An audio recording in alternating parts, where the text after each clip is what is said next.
A study out this week involving more than 100 deceased NFL players showed 99% of them had the degenerative brain disease CTE. 2 days after the study was released, a player for the Baltimore Ravens abruptly announced his retirement. Roxanna Saberi has more on this. As the NFL's training camps kicked off this week, the player called the smartest man in the league decided to hang up his cleats at age 26.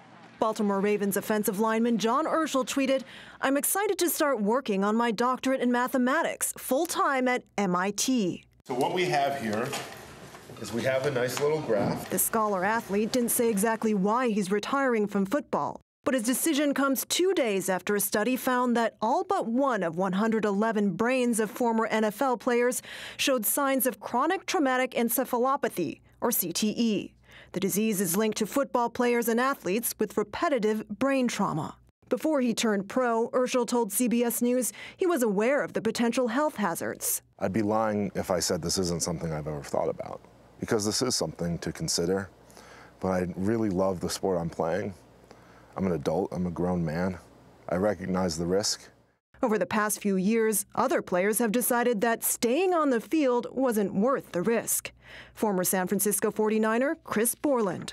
I didn't want to go down a route where for years I was doing something that could ultimately be detrimental to my health.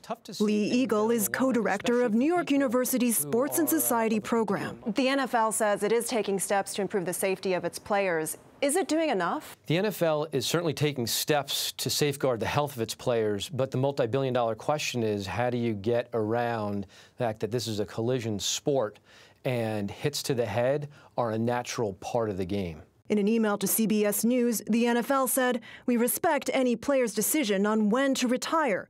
Our #1 priority is the health and safety of our players." The NFL called the findings in this week's study important and told CBS News it's raising awareness about concussions. But Elaine, it added, there's still many unanswered questions about the long-term effects of head trauma. Roxanna Saberi, thanks.